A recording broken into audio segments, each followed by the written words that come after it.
नमस्कार दोस्तों, कहानियों की श्रृंखला में आज सुनेंगे हिंदी एवं बंगला साहित्य के प्रसिद्ध लेखक विमल मित्र जी की कहानी बहू।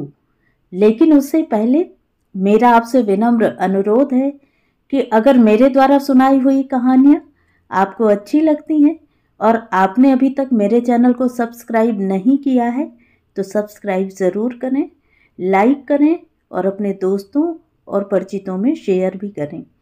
बेल आइकन दबाना बिल्कुल भी ना भूलें। आज सुनिए बहू। आबू पहाड़ में विविध प्रकार के साधुओं को देखा। किसी किसी की उम्र 300 साल है। नंग धड़ंग बाबा भोलेनाथ बनकर ध्यान में तल्लीन है।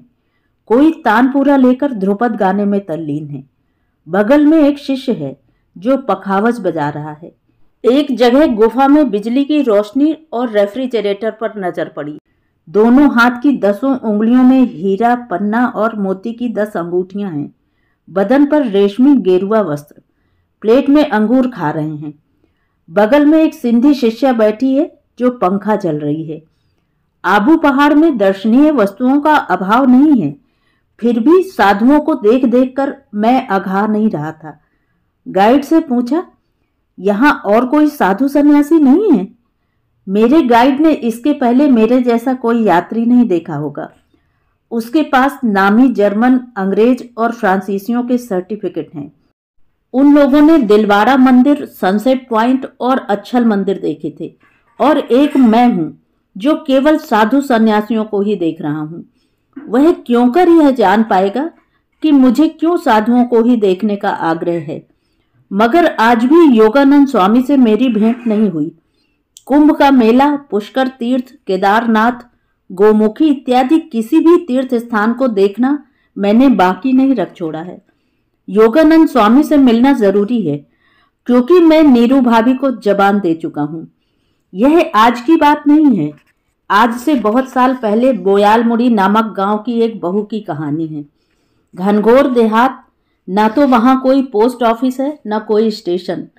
उस गांव में पहुंचने के लिए रेलवे स्टेशन से 22 मील बैलगाड़ी में जाना पड़ता है और तीसरा पहर आते आते शाम उतर आती है। बसवारी और चमगादड़ों का मेला लगा रहता है। आदमी भी वहां वास करते हैं। हाथ में बांस की लाठी थामे 2-4 आदमी रास्ते में जाते हुए दिख जाते हैं। वह भी कभी कभी। खांसी की आवाज होती है तो समझ में आता है कि आसपास कहीं आदमी है। गर्मी की छुट्टी थी। मेरी विधवा बुआ के पास जो जमीन जायदाद है सब बोयालमुड़ी में ही है। माल गुजारी वगैरह चुकाने के बाद अगर 5 रुपए भी घर में आ जाएं तो उसे लाभ ही कहेंगे। हर साल वहां जाकर यदि वसूली की जाए तो बुआ जी के हाथ में कुछ पैसे आ सकते हैं, लेकिन वहां जाने वाले आदमी की ही कमी है। इस बार मैं ही गया। वहां मैं बुआ जी के जमाने की कचहरी में जाकर ठहरा। मझली ताई जी बूढ़ी हो चुकी हैं, आंखों से दिखाई नहीं पड़ता है। सहन में धूप में बैठी थीं। बोली, छोड़ो छोड़ो बेटा, पैर छूने की कोई जरूरत नहीं। उसके बाद चिल्ला उठी, अरे ओ बहू, कहाँ गई? देखो यतीम का लड़का आया है। मगर बहू आसपास कहीं दिखाई नहीं पड़ी। कहीं से कुछ बच्चे आकर जमा हो गए। मैंने पूछा, फटीकदा कहाँ है? ताई जी बोली, चौथ किस्त के लिए कांकुड़ गाछी गया है। बाबू लोगों के काम के कारण आजकल उसे नहाने खाने तक की फुर्सत नहीं मिलती है। पिछले शनिवार को घर आ ही नहीं सका। कुछ देर तक चुप रहने के बाद फिर बोली, अरे ओ बहू, कहाँ गई? यतीम का लड़का आया है। ओ बहू। छोटी लड़की खड़ी खड़ी मेरी ओर ताक रही थी। उसे गोद में लेकर जैसे ही दुलारने लगा कि वह फपक कर रो पड़ी। उसे गोद से उतारकर कचहरी लौट आया।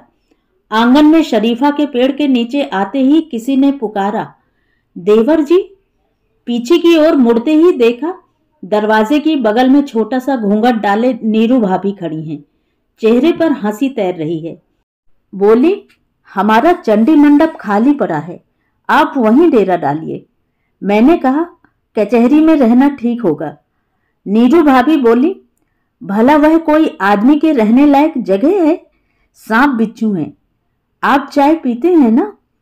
आधे घंटे के बाद एक छोटा लड़का आया और धागे में बंधी एक चाबी देकर बोला, आप मुंह हाथ धो लें, माँ आपके लिए चाय भेज रही हैं। शुरू में 2-4 दिन रैयतों को खबर भेजने में ही गुजर गए। मल्लाह टोला, मुसलमान टोला, पश्चिम टोला और मछुआ टोला के सभी आदमियों को सूचना भेजनी पड़ी कि मैं यहाँ आया हूँ। जिसके पास जो कुछ बकाया है वह राय निवास के चंडी मंडप में आकर दे जाएं। समूचे गांव के लोग ज्वर से कराह रहे हैं। कुछ लोग आए और थोड़ा बहुत देकर चले गए। सभी ने कहा, माताजी इतना ही लेकर अब की रिहाई करने को कहते हैं हुजूर। बीमारी के कारण अब की हम खेत खलियान की देखरेख नहीं कर सके हैं। दह की कलमी साग ही खाकर अब तक जिंदा हैं। पास में कानी कौड़ी तक नहीं है। ताई जी एक ही स्थान में बैठी रहती हैं। चंडी मंडप में बैठा बैठा मैं उनकी चिल्लाहट सुनता रहता था। अरे ओ बहू, कहाँ गई? मुझे कमरे के अंदर ले चलो, धूप में पीठ जलने लगी है। मणि आकर कहता, चाचा जी खाना खाने चलिए, माँ ने थाली परोस दी है। खाने बैठता तो ताई जी की दूर से कानों में आवाज आती, किस चीज के साथ खाओगे बेटा? न दूध है न मछली, अभागे मुल्क में अकाल पड़ गया है। मेरी आंखों के सामने ही गृहस्थी तितर बितर हो गई बेटा, सब कुछ बर्बाद होता जा रहा है। उसके बाद कहती, फटीक कहता है, माँ तुम एक जगह चुपचाप बैठी रहो, तुम्हें कुछ नहीं करना पड़ेगा। ऐसा कहीं हो सकता है बेटा? हम लोग उस जमाने के आदमी हैं। अकेले कपड़ा सोडे में उबाल कर फींचा है, धान सिझाया है, फरही भूंजी है, सास ससुर को खिलाया पिलाया है। और आज की बहुएं ऐसी होती हैं कि दिन भर ताक दिनादिन नाचती फिरती हैं। तुम आए हो, क्या खाओगे क्या नहीं खाओगे, उस पर मैं ठहरी अंधी, आंखों से कुछ दिखाई नहीं पड़ता है। ऐसे में नाचते गाते रहने से कहीं काम चल सकता है? थोड़ा और भात लोगे बेटा? फिर चिल्ला उठती, अरे ओ बहू, कहाँ गई? ओ ताई जी रात दिन बहू को पुकारती रहती हैं। सास अंधी है, 3-4 बच्चों की देखभाल करनी पड़ती है। उस पर रसोई बनाना, घर और दरवाजे को झाड़ना बुहारना, धान सिझाना, फरही भूंजना, बर्तन मांजना, दिन भर नीरू भाभी काम में जुटी रहती हैं।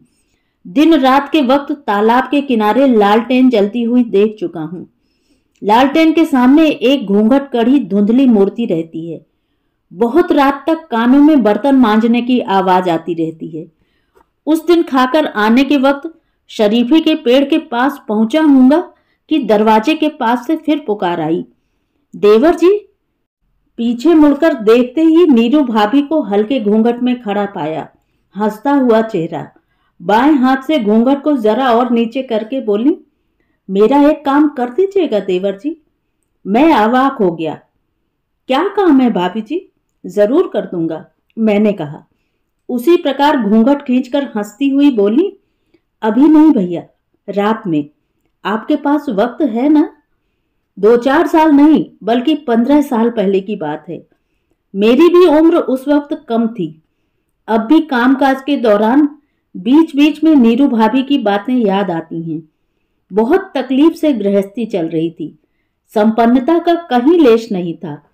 एक ही साड़ी को सोडे में उबालकर खींचकर पहनना पड़ता था। रात को साड़ी को उतारकर खींचे हुए कपड़ों को पहनकर विधवा सास के लिए जल्दी जल्दी रसोई बनानी पड़ती थी। उसके बाद नींद टूटते ही बच्चों का झुंड अपनी फरमाइशें रखने लगता था। जेठ विदेश में जमींदार के यहाँ रिश्तेदार का काम करता था। सप्ताह में 1 दिन घर आता था। वह अपने साथ महीने भर के लिए तेल, नमक, हल्दी, मसाला वगैरह ले आता था। कभी कभी महीने भर तक लापता रहता था। कहाँ है, जिंदा है या नहीं, यह भी जानने का कोई उपाय नहीं। हो सकता है खाना पिलाना खत्म कर आधी रात के वक्त वह तालाब के किनारे बर्तन मल रही हो, बाल बच्चों को बहलाकर सुला दिया हो और खुद भी खाना खा लिया हो। तभी गुलाम मुल्ला की गाड़ी पर माल लदवाकर फटीकदा आ जाएं। माँ जग जाती है और रोना शुरू कर देती है। कहती है, मुझे ऐसी नौकरी की कोई जरूरत नहीं। मैं जिंदा हूं या मर गई इसकी खबर तक नहीं लेता है। फटीकदा बड़ा ही मातृभक्त है। माँ के लिए पान सुपारी ईख का गुड़ ले आया है। सबको एक एक कर उतारते हुए कहता है, माँ तुम कैसी हो? बूढ़ी अपनी रुलाई को थाम नहीं पाती है। कहती है, किसी दिन आने पर खबर मिलेगी कि मैं मर चुकी हूं। महुआ टोले के आदमी कंधे पर रखकर मसान में जला आए हैं, तब तू मुझे नहीं देख पाएगा। फटीकदा झाड़ी से हाथ पैर धोता हुआ कहता है, तुम्हें क्या हुआ है? क्या होगा? मेरी मौत ही हो जाए तो अच्छा हो। इस बात के बाद फटीकदा के लिए कुछ कहने को बाकी नहीं रह जाता है। पूछता है, मल्लाह टोले के केदार सरदार का क्या हालचाल है माँ? इस बार गठिया की बीमारी से उसकी हालत बहुत बुरी हो गई थी। कुछ देर तक खामोशी छाई रहती है। उसके बाद वह फिर पूछता है, पश्चिम टोले के उमेश ढाली को सन्निपात ज्वर हुआ था, वह कैसा है? कुछ सुना है? माँ कहती है, मैं खुद अपनी परेशानियों से मरी जा रही हूं। ऐसी हालत में किस किस की खबर रखूं? मेरा कौन आदमी है जो खबर पहुंचा जाए? कितने बेटे बहुएं हैं? तू विदेश में पड़ा रहता है। मेरी बहू भी जिंदा नहीं रही। एक और लड़का था जो इस कुलक्षणा बहू के व्यवहार से परेशान होकर वैरागी बन गया। उसके बाद आंखों के आंसू पोंछकर और रुलाई रोककर कहती है, और अभी जो है वह बड़ी ही कुशल गृहिणी है। मुझमें इतनी हिम्मत कहां कि उसे हुक्म करूं। रसोई बनाकर खिला देती है, इसी पर कितना ताना मारती है। फटीकदा कहता है, छोटी बहू तो तुम्हारी सेवा करती है माँ। बात जैसे ही कानों में पहुंचती है, सांस उछल पड़ती है, जिस तरह सांप पर नजर पड़ने पर कोई चिहुक उठता है। कहती है, मेरी सेवा करेगी? तब तो हो चुका। मेरी जैसी सास मिली है, नहीं तो क्या? कहना नहीं हो सका। छोटी बहू घूंघट काढ़े गरम तेल की कटोरी लेकर आई। बोली, आपके लिए मालिश का तेल लाई हूं मां, मालिश कर दूं? ताई जी आग बबूला हो गई। बोली, देख, अब तुझे देखकर सास की सेवा खातिर हो रही है। रोज रोज यह बात कहूं तो तू यकीन नहीं करेगा फटीक। दिन भर तेल तेल चिल्लाती रहती हूं। बातचीत करने से तकलीफ महसूस होती है। सोचती हूं मालिश करने से थोड़ी राहत मिलेगी। गरम तेल लाकर दे दे तो मैं खुद ही मालिश कर लूं, वह भी नहीं मिलता है। अभी तुझको देखकर मेरी सेवा जतन करने आई है। छोटी बहू ने घूंघट की ओट में कहा, शाम को आपने मुझे कहा था कि सोने के पहले मालिश कर देना, इसलिए। बकवास मत करो बहू, सास से बकवास करना ठीक नहीं होता है। सास उम्र में बड़ी होती है। बकवास करोगी तो मेरा क्या बिगड़ेगा? मगर तुम्हारी जीभ गलकर गिर जाएगी। मैं तुम्हारी अच्छाई के लिए ही कह रही हूं। उसके बाद थोड़ी देर तक और रो लेने के बाद बोली, मेरी किस्मत ही खोटी है, वरना। फटीक से पूछकर देख तो, वह गवाह है। लक्ष्मी जैसी मेरी बहू थी। जबान से बात निकलते न निकलते सब कुछ लाकर हाजिर कर देती थी। यह मेरी ही तकदीर का दोष है, नहीं तो पेट का जना लड़का कहीं वैरागी होता है। उसे कौन सा दुख था? मैंने बड़ा पाप किया था। छोटी बहू सास को पहचानती है, फिर भी गरम तेल लेकर मालिश करने को आगे बढ़ी, मगर सास ने तेल की कटोरी उठाकर आंगन में फेंक दी। मेरी मालिश ही अभी जरूरी है। देख रहा है ना फटीक, देख ले, तू तो विदेश में रहता है, मैं घर पर कितना सुख से रह रही हूं। तू अपनी आंखों से देख ले। मेरा लड़का विदेश से थका मांदा आया है। भूख से मेरे लाडले के प्राण छटपटा रहे हैं। पहले उसके लिए रसोई बनाना जरूरी है या मेरी मालिश? अपना जना कोई बाल बच्चा होता तो मां का दिल समझ सकती थी। बहू ने कहा, भात बन चुका है मां, अब शोरबा पक रहा है। फटीक शायद सब कुछ सुन रहा था। बोला, नहीं नहीं मां, मेरे लिए खाना बनाने की जरूरत नहीं। मैं केस्टोगंज में खाना खा चुका हूं। शशि विश्वास से मुलाकात हो गई, बिना खिलाए छोड़ा ही नहीं। मैं कहना ही भूल गया था। मां और जोर से रो पड़ी। खाकर तो तू आएगा ही बेटा, जानता ही है कि घर पर कोई नहीं है। मेरी आंखें ठीक रहती तो घर की यह हालत होती। जाए, सब चीज चूल्हे भाड़ में चली जाए। छोटा बेटा चला ही गया है, अब तू भी वैरागी हो जा। मैं अब कितने दिन जिंदा रहूंगी? इसके बाद यह पिशाचिन। अरे ओ बहू, सुन रही हो? हर रोज ऐसा ही होता है। खाते वक्त मणि पूछता है, चाचा जी थोड़ा सा भात और दिया जाए? माँ पूछ रही है। रसोई घर की ओर ताकता हूं तो वही हंसता हुआ चेहरा नजर आता है। घूंघट से चेहरा ढककर उसकी ओर से मुस्कुरा रही है। मणि कहता है, जानते हैं चाचा जी, आज माँ गिर पड़ी थी। गिर पड़ी थी? अरे यह क्या? कहाँ? तालाब के घाट पर। सिर से बहुत खून गिरा है। दवा किसने दी? बहुत चोट लगी होगी। नहीं नहीं, माँ को चोट क्यों लगने लगी? वह क्या छोटी बच्ची हैं? माँ क्या मुन्ना की तरह रोती हैं? हंसने लगी। माँ ने कहा, दादी जी से कुछ मत कहना। मैंने दादी जी से कुछ नहीं कहा। मैंने मलिक लोगों के बगीचे से गेंदे की पत्ती लाकर दी। माँ ने उसे पीसकर सिर पर लगा लिया। मैं बोयालमुड़ी में था ही कितने दिन। मेरा वह जाना पहला और आखिरी था। उस बंसवारी और चमगादड़ों के राज्य में, गठिया और टाइफाइड के पीठ स्थान में, दरिद्रता और लांछना की केंद्र भूमि में। मगर बोयालमुड़ी के उस चरित्र की बातें आज तक नहीं भूला हूं। नीरू भाभी आजीवन मेरा पीछा करती रही हैं। आंख बंद करते ही उस हंसी को मैं अपने कानों से सुनता हूं। ताई जी कहती, मुंह जली की हंसी नहीं देखी है? हंसी की आवाज सुनते ही बदन में आग लग जाती है। फिर भी खसम अगर घर में रहता और गोद भरी रहती।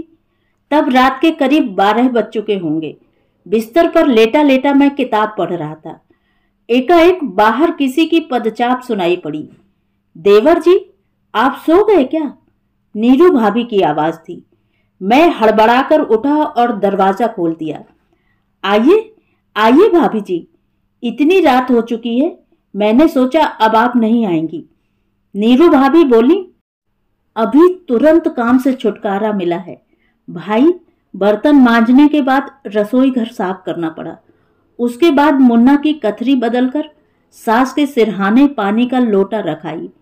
सब कुछ करने धरने के बाद आई हूं। काम का कोई और अंत नहीं है भाई। यह कहकर नीरू भाभी हंसने लगी। देखा, लाल किनारी की साड़ी को देह में अच्छी तरह लपेट कर आई हैं। आहिस्ता से दरवाजे को बंद कर नीरू भाभी बिस्तर के एक कोने में बैठ गईं। मैंने कहा, आप पांव ऊपर कर अच्छी तरह से बिस्तर पर बैठिए भाभी जी, मैं इस कुर्सी पर बैठ जाता हूं। नीरू भाभी बोली, तब हो चुका। मेरा इतना खातिर सम्मान मत करें। आप 2 दिन के लिए आए हैं। जाकर कहिएगा कि मान खातिर करना नहीं जानती हैं। बिल्कुल जंगली आदमी हैं। घर जाकर बोयालमुड़ी की भरपूर निंदा कीजिएगा ना। आपकी भला कोई निंदा कर सकता है भाभी जी? नीरू भाभी बोली, यह सब आप मुंह के सामने कह रहे हैं। मैं आप लोगों को अच्छी तरह पहचानती हूँ। कलकत्ते के रहने वाले कहीं सीधे साधे होते हैं। कलकत्ते के आदमी बहुत बुरे होते हैं भाभी जी। नीरू भाभी गाल पर हाथ रखकर हंसने लगी। बाप रे, मैंने ऐसी बात कब कही? मैंने आपको कब बुरा कहा? मैं रात दिन इस चिंता में रहती हूँ कि आप पेट भर नहीं खाते हैं। भात के साथ जो चीजें देती हूँ उससे। एक ही क्षण में नीरू भाभी के चेहरे का भाव बदल गया। दूर बंसवारी की ओट से एक सियार भौंकने लगा। उसके बाद बहुत से सियारों की संवेद आवाजें गूंजने लगीं। नीरू भाभी चिहुक उठी, मानो उनकी संज्ञा लौट आई हो। आपने अपना काम नहीं बताया, मैंने कहा। नीरू भाभी बोली, आपको जरा कष्ट देने आई हूं भाई, कुछ अन्यथा नहीं मानिएगा। नहीं नहीं, कष्ट की क्या बात है? आप बताइए कि क्या काम है? नीरू भाभी फिर भी दुविधाग्रस्त होकर बैठी नहीं। बोली, आप सच कह रहे हैं, कुछ अन्यथा नहीं मानिएगा। सच सच बताइए, वादा कीजिएगा। पहले बताइए कि काम क्या है? नीरू भाभी बोली, नहीं भैया, मैं किसी को कष्ट देना नहीं चाहती। कष्ट देने से मेरी ही हानि होगी। कहिए, ठीक कह रही हूं ना कि दूसरों को कष्ट देने से अगले जन्म में मुझे कष्ट उठाना पड़ेगा। कोई जाने या ना जाने, मगर चित्रगुप्त के खाते में तो सब लिखा जाता है। मैंने और कुछ न कहकर इतना ही कहा, आपको तो हर कोई कष्ट देता है। नीरू भाभी जैसे अवाक हो गईं। कौन मुझे कष्ट देता है? उन्होंने पूछा। मैंने कहा, आपको कोई कष्ट नहीं देता? देने दीजिए, मैं उसे कष्ट के रूप में लेती ही नहीं। इस जन्म में मुझे जो कष्ट देगा, अगले जन्म में उसे ही कष्ट भोगना होगा। मैंने शायद पिछले जन्म में दूसरों को कष्ट दिया था, मगर माथे के ऊपर भगवान है और वह सब कुछ देखता रहता है। कहिए, देखता है ना देवर जी? उस दिन मैं ईश्वर के अस्तित्व के संबंध में अनेक तर्क कर सकता था, लेकिन नीरू भाभी के सामने बैठे रहने के कारण मेरा विश्वास, अविश्वास और दुविधा न जाने एक ही क्षण में कहाँ अंतर्धान हो गई। उस आधी रात के अंधेरे परिवेश में चारों ओर फैली बंसवारी और चमगादड़ों के पीठ स्थान में एक धुंधली रोशनी से भरे चंडी मंडप में बैठकर नीरू भाभी से तर्क करने की दुष्प्रवृत्ति मेरे मन में क्यों नहीं जगी? उसका कारण संभवतः एकमात्र मैं ही जानता हूं। अचानक नीरू भाभी ने कहा, खैर, अब काम की बात करनी चाहिए। यह कहकर उन्होंने शमीज के अंदर से 3 पैसे का एक जोड़ा पोस्ट कार्ड बाहर निकाला। बोली, राघु की माँ की मार्फत यह पोस्ट कार्ड मंगाया है, मगर लिखने के अभाव के चलते पड़ा हुआ है, आप लिख दीजिएगा। पोस्ट कार्ड की शक्ल देखकर मुझे हैरानी हुई। बहुत दिनों से अव्यवहृत पड़े रहने के कारण गर्द से मैला हो गया था। अब लिखने से स्याही फैल जाएगी। मैंने पूछा, इसे कब खरीदा था? कितने साल पहले?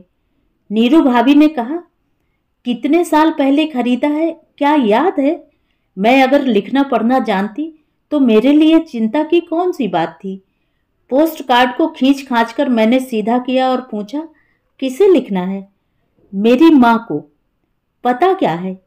मेरे भाई का नाम लिखिए, श्रीयुत माखनलाल भट्टाचार्य, और उसके ऊपर मेरी माँ का नाम लिख दीजिए। डाकघर का नाम बड़मा तल्ला, घर नींबू तल्ला। बस इतना लिखने से ही चिट्ठी पहुंच जाएगी। मैंने खुद नींबू का बिरवा लगाया है। इतना बड़ा बड़ा नींबू फलता है। जानते हैं देवर जी, बासी भात में निचोड़कर खाने से कितना स्वादिष्ट खाना हो जाता है। माखन कहता था यह मेरा नींबू का बिरवा है, और मैं कहती थी मेरा है। बस इसी बात पर हम दोनों का झगड़ा छिड़ जाता था। कुछ देर चुप रहने के बाद नीरू भाभी पुनः बोली, अच्छा आप ही बताइए तो देवर जी, पिताजी ने अपने बगीचे से नींबू का पौधा लाकर मुझे दिया। मैंने अपने बगीचे में उसे रोपा, उसने सिर्फ उसे सींचा है। ऐसी हालत में बिरवा मेरा हुआ या उसका? आप ही इंसाफ करें देवर जी। मैंने कहा, पौधा लाकर आपने रोपा है, इसलिए बिरवा आपका ही हुआ। नीरू भाभी बोली, मगर माखन यह बात मानने को तैयार नहीं है। उसकी देह में ज्यादा ताकत है। मुझे घूंसा धुक्का मारता था। माँ यह तब देखती नहीं, उल्टे मुझे ही डांटती फटकारती थी। माँ कहती, गलती तेरी ही है। 2 दिन के बाद तेरा ब्याह होगा, ससुराल की जिम्मेदारी संभालनी होगी, पति होगा, बाल बच्चे होंगे, फिर औरत जात होकर भाई से क्यों झगड़ती है? माँ की बात सुन चुके ना देवर जी, उनका इंसाफ देख लिया ना। मैंने कहा, आपका कहना बिल्कुल सही है। नीरू भाभी ने कहा, उसके बाद आया मेरी शादी का दिन। उस समय मेरी उम्र 10 साल होगी। बाहर दूल्हा आया। हारानी दूल्हा देखने आई है। मैंने फुसफुसाकर हारानी से पूछा, मेरा दूल्हा देखने में कैसा है? उस समय मैं बहुत छोटी थी ना, किसे दूल्हा और किसे दुल्हन कहा जाता है कुछ भी मालूम नहीं था। माँ के कानों में भनक पहुंची, इतनी बिगड़ी, इतनी कि क्या कहूं देवर जी। कहने लगी, मुंह जली ने हया शर्म को ताक पर रख दिया है।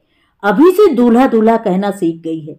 ससुराल में जब लाठी जूते बरसेंगे, सास जब पीठ पकड़कर मारेगी तो रोते रोते दम निकलेगा, तब मेरी बात मीठी लगेगी। यह लड़की मुझे बिना मारे दम नहीं लेगी। यही सब। कुछ देर तक खामोश रहने के बाद फिर कहने लगी, 10 साल की उम्र में इतनी अक्ल कहाँ से आ सकती है? अब भले ही यह बात समझ में आती है कि माँ जो कुछ कहती थी मेरी भलाई के लिए ही कहती थी। मुझे ससुराल के लोग प्यार करें इसीलिए उतना सिखाती थी। तब उतनी समझ ही कहाँ थी। माँ का डांटना फटकारना वाजिब है। माँ से बढ़कर दुनिया में कहाँ कोई होता है देवर जी। मैंने कहा, आप बिल्कुल सही कह रही हैं। नीरू भाभी एकाएक चौंक उठी, बोली, खैर यह सब बेकार की बात है, आप लिखना शुरू कीजिए। क्या लिखूं? मैंने पूछा। लिखिए, तुम्हारे लिए मेरा मन बड़ा ही उदास रहा करता है। मैं सिर्फ तुम्हारे बारे में ही सोचा करती हूँ, तुमसे मिलने की इच्छा होती है, बस यही सब लिखिए। मैंने लिख दिया। पूछा, उसके बाद? नीरू भाभी ने कहा, क्या लिखा है, एक बार पढ़िए तो। मैंने पढ़कर सुनाया। नीरू भाभी ने कहा, ठीक है, अब हारानी की बातें लिखिए। हारानी कहाँ है, ससुराल में या मायके में? मायके आती है या नहीं? हारानी के कितने बाल बच्चे हैं? और लिखिए, माखन को भेजकर एक बार मुझे वहां बुलवा लो। मुझे मायके जाने की बेहद इच्छा है। खर्च के लिए फिक्र करने की जरूरत नहीं। अपने हाथ का कंगन बंधक रखकर मैं गाड़ी के किराए का इंतजाम कर लूंगी। माँ के लिए मैंने एक सफेद जोड़ा बिना किनारी की धोती खरीदी है और माखन की औरत के लिए बैगनी रंग की साड़ी। यहां से जाने के वक्त माखन के बाल बच्चों के लिए चीनी की चाशनीदार 2 हांडी मुड़की लेती जाऊंगी।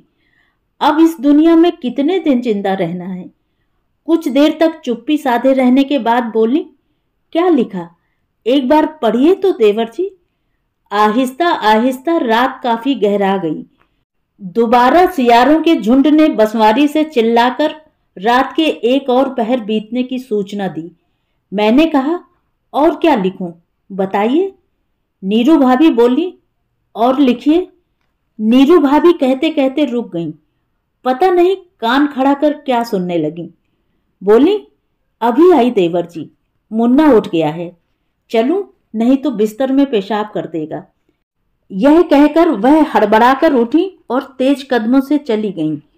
पहले पहल जिस दिन बोयालमुड़ी गांव पहुंचा था, बाहर से वहां केवल मच्छर, गठिया, टाइफाइड, लाठी, खांसी, बसवारी और चमगादड़ पर ही नजर पड़ी थी।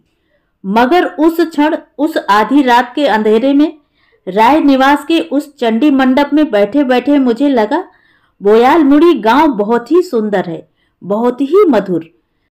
सिर्फ एक आदमी के कारण बोयालमुड़ी गांव का सब कुछ सौंदर्यपूर्ण हो उठा है। मैं शहरी आदमी हूँ, सिनेमा, रेडियो, ट्राम, बस से भरे पूरे जंगल का निवासी हूँ, परंतु उस क्षण कलकत्ता शहर भी जैसे बोयालमुड़ी के सामने बौना, सकरा और अनुदार महसूस होने लगा। सहसा भाभी जी फिर कमरे में आईं। बोली, सो गए देवर जी?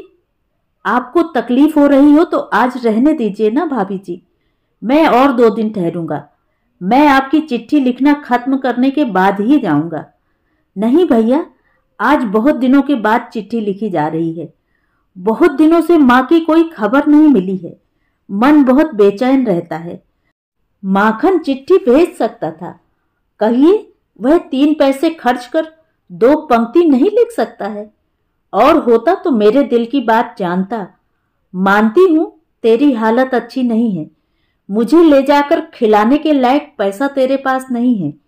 कर्ज लेकर, यजमानों से भीख मांगकर तुझे इतने इतने बाल बच्चों की रोजी रोटी चलानी पड़ती है। मगर बात महज 3 पैसे की है, और अगर कहता तो 3 पैसा मैं ही दे देती। कहते कहते भाभी जी कुछ देर के लिए खामोश हो गईं। उसके बाद हंसने लगीं। असली बात यह नहीं है। असली बात क्या है जानते हैं देवर जी? क्या? मैंने पूछा। असल में वह मुझसे रूठ गया है। आपसे रूठ गए हैं? हाँ, रूठने के अलावा दूसरी कोई बात नहीं है। मेरी ससुराल की हालत ठीक है। जेठ जमींदार के सरिश्ते में काम करते हैं। गृहस्थी का खर्च चलाने के लिए मेरे हाथ में रुपया पैसा रहता है। यह सब बात उन लोगों को मालूम है। मैं उनकी गृहस्थी का खर्च चलाने के लिए पैसा क्यों नहीं भेजती हूँ? असली बात यही है। सो आप तो राय निवास की हालत देख ही रहे हैं देवर जी। जब बोलबाला था उन दिनों की बात कुछ और थी, मगर अब तो ऐसी हालत है कि भात के साथ आपको खाने के लिए क्या दूं, मुझे यही चिंता लगी रहती है।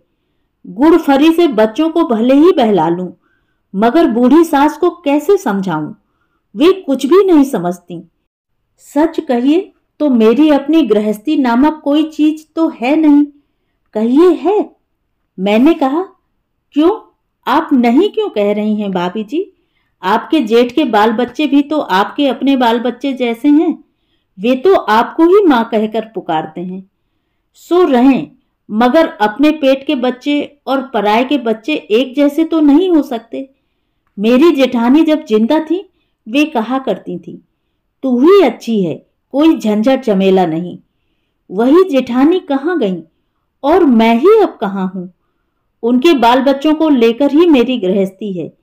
मेरे जेठ बीच बीच में आकर उन्हें देख सुन जाते हैं और हर महीने रुपए भेजकर निश्चिंत हो जाते हैं, मगर परेशानी तो मुझे ही उठानी पड़ती है।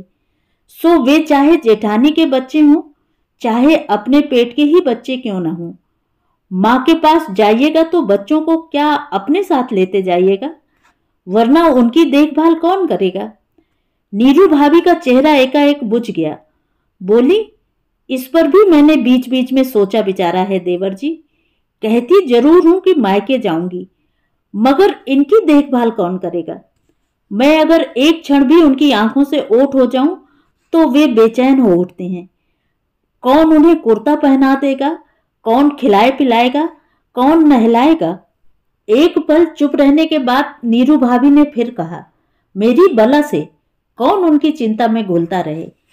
इस दुनिया की हालत आप देख ही रहे हैं देवर जी, सभी अपने अपने स्वार्थ की बातें सोचते हैं। वे जब बड़े हो जाएंगे तो यह बात उनकी समझ में आ जाएगी कि मैं उनकी कौन होती हूं। कहा जा सकता है कि कोई भी नहीं। कहते कहते नीरू भाभी सहसा चुप हो गईं और बोली, लगता है मुन्ना रो रहा है। मैं कान खड़ा कर सुनने लगा। बोला, कहां कहां कोई रो रहा है। लीजिए, मुझे हमेशा ऐसा ही लगता रहता है। लगता है सोई हालत में कहीं मुन्ना खाट से न गिर पड़े। रात में नींद नहीं आती है, दिन में चैन नहीं मिलता है। मेरी जेठानी क्या मरी, मुझे खूब कसकर डोरी से बांधकर चली गईं। इस गृहस्थी को छोड़कर कहीं भाग जाऊं तो मेरी जान बचे। इच्छा होती है जहां ये दो आंखें ले जाएं वहीं भागकर चली जाऊं, मगर ये बच्चे, ये अंधी सास, आपने देखा ही है कि सामने मुझे कितना डांटती फटकारती रहती हैं, मगर आंखों से जरा ओट होते ही पुकारने लगती हैं, बहू, ओ बहू।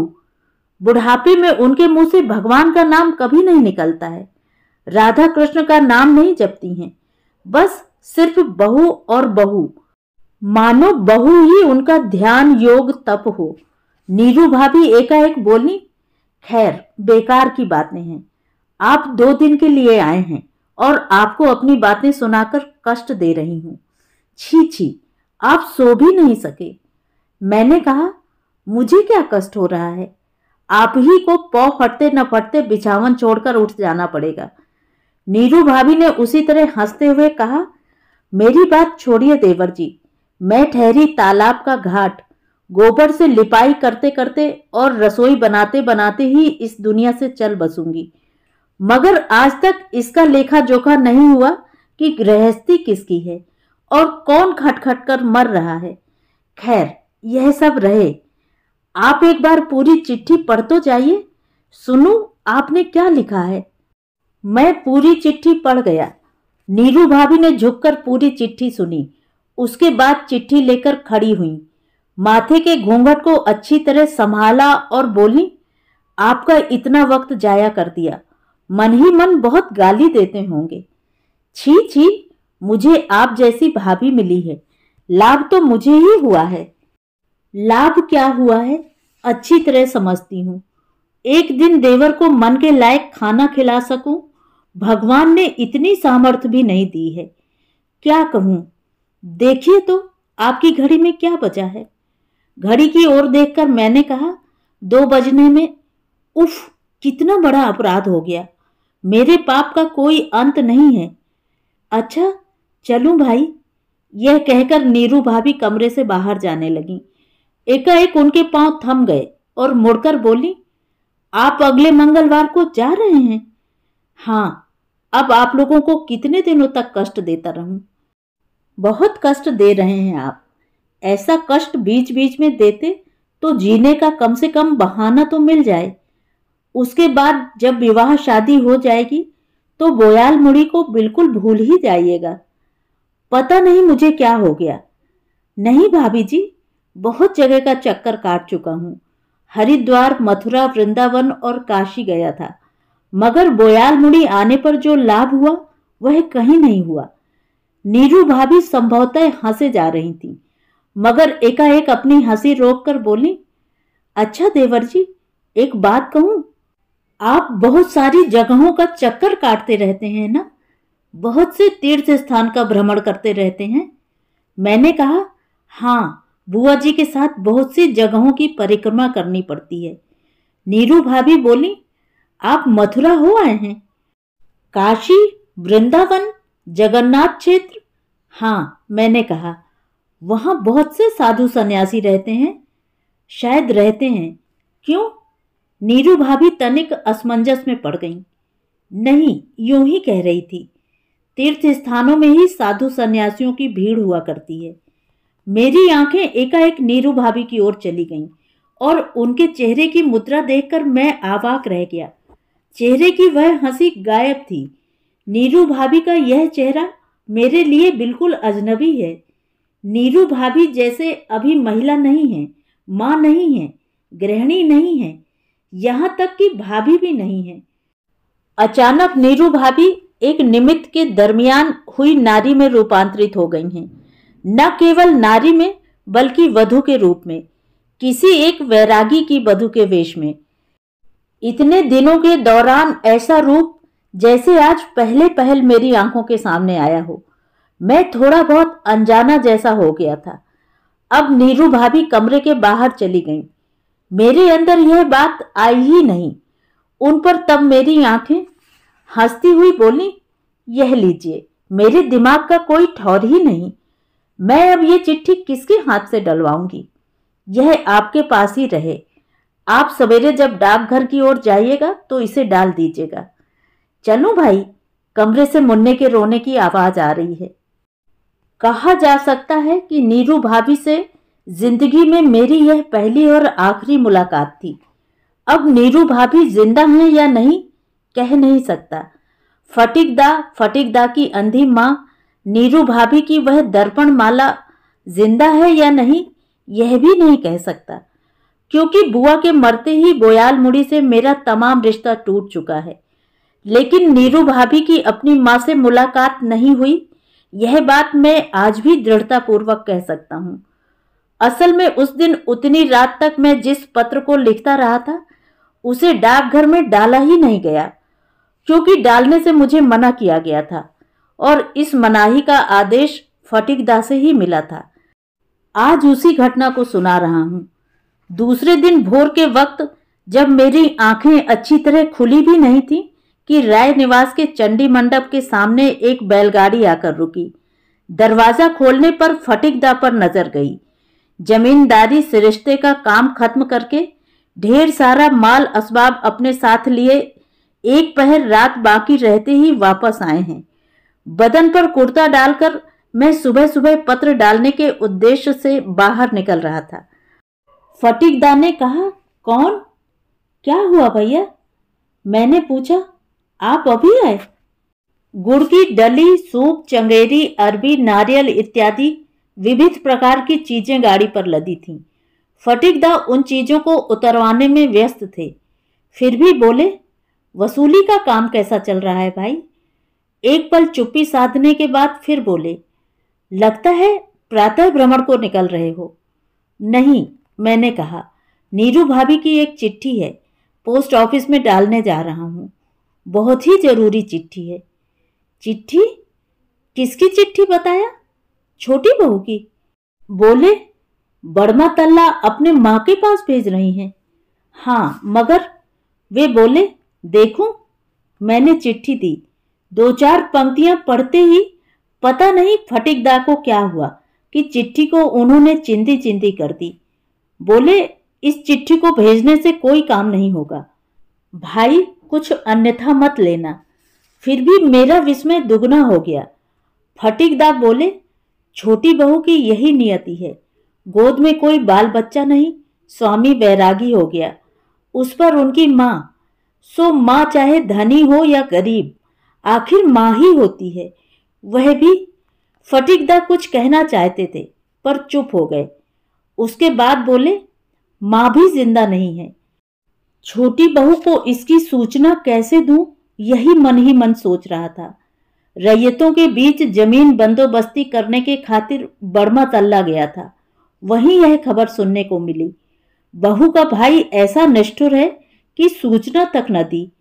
एक तो छोटी बहू इतनी अशांति से घिरी रहती है, उस पर अगर माँ की मृत्यु की उसे खबर सुनाऊं तो पता नहीं नीरू भाभी को किसी दिन इसकी सूचना दी गई या नहीं। अगर पता चल गया होगा तो चेहरे की वह हंसी क्या हमेशा के लिए गायब हो गई होगी। बोयाल मुड़ी लौटने के लिए मन में इच्छा जगी थी कि नीरू भाभी से एक बार मिल आऊं। मैंने बहुत बार मौके की तलाश की, मगर घर पर जेठ के रहने के कारण वह अवसर आया ही नहीं। कानों में सिर्फ सास की आवाज आई थी, ओ बहू, सुन रही हो? ओ बहू, बहू। जब मैं बाहर निकलने लगा तो फटीकदा बोले, बुआ जी को साथ लेकर तुम्हें बहुत सारी जगहों पर चक्कर लगाना पड़ता है, एक काम करोगे? कहिए, मैंने कहा। फटीकदा बोले, मुझे वक्त नहीं मिलता है और पहले की जैसी सामर्थ्य भी नहीं रही। हमारे मालिक इस बार कामाख्या गए थे। उन्होंने बताया कि मेरे भाई की शक्ल के एक साधु को उन्होंने वहां घूमते देखा था। पता नहीं क्या बात है। कुछ देर तक चुप रहकर बोले, केवल मेरे मालिक ही नहीं, बारुईपुर के कैलाश आचार्य भी पिछले साल श्री क्षेत्र गए थे। वे भी कह रहे थे, हूबहू तुम्हारे भाई जैसा चेहरा था फटिक, दाढ़ी मूछों से भरा। पकड़ नहीं सका, खिसक कर कहीं चला गया। सो तुम जब भी इधर उधर जाते हो तो एक बार खोज खबर लो ना भाई, मेरी खातिर नहीं। उसकी औरत की बात ही सोचकर मन में तकलीफ पहुंचती है। कुछ भी हो, है तो आखिर औरत ही। उसके बाद मैं मथुरा, वृंदावन, काशी, कामाख्या, हरिद्वार, प्रयाग, पुष्कर इत्यादि स्थानों से हो आया हूं। एक बार नहीं, अनेक बार। बुआ जी जब तक जीवित थी तब तक जाना ही पड़ता था। अब अकेला जाया करता हूं, चाहे मंदिर, पूजा पाठ इत्यादि देखूं या ना देखूं, मगर साधु सन्यासियों को देखना नहीं छोड़ता हूं। साधु पर नजर पड़ते ही उनसे जान पहचान करता हूं, कभी हाथ दिखाने के बहाने, कभी जन्म कुंडली दिखाने के बहाने, और खिला पिलाकर जान पहचान करने की कोशिश करता हूं, हेल मेल बढ़ाता हूं, इसलिए कि किसी बहाने किसी स्थान में बोयाल मुड़ी ग्राम के फटीक चंद्र राय के भाई नीरू भाभी के पति का अता पता चल जाए। आज आबू पहाड़ आने पर भी अनेक साधुओं पर नजर पड़ी। सारा पहाड़ गुफाओं से भरा हुआ है, हर कदम पर गुफा है। साधुओं का कोई अंत नहीं। 300 वर्षों का नंग धड़ंग साधु। कोई तानपूरा लेकर ध्रुपद गा रहा है और शिष्यगण उनके निकट बैठकर पखावज बजा रहे हैं। कहीं गुफा में बिजली की रोशनी है, रेफ्रिजरेटर है। 10 उंगलियों में 10 अंगूठियां पहने एक डबल एमए रेशमी गेरुआ वस्त्रधारी साधु तश्तरी में अंगूर लेकर खा रहे हैं और बगल में बैठी सिंधी शिष्या परम भक्ति के साथ उन्हें पंखा जल रही है। कितनी विचित्र है यह धरती, कितने विचित्र हैं आदमी, और कितना विचित्र है आदमी का यह जुलूस। मगर इस सब के बीच मैं बोयाल मुड़ी जैसे उस निपट देहात की उस बहू की बातें किसी भी तरह अपने मन से निकाल नहीं पाता हूं। तो ये थी कहानी। कहानी आपको कैसी लगी कमेंट करके जरूर बताएं।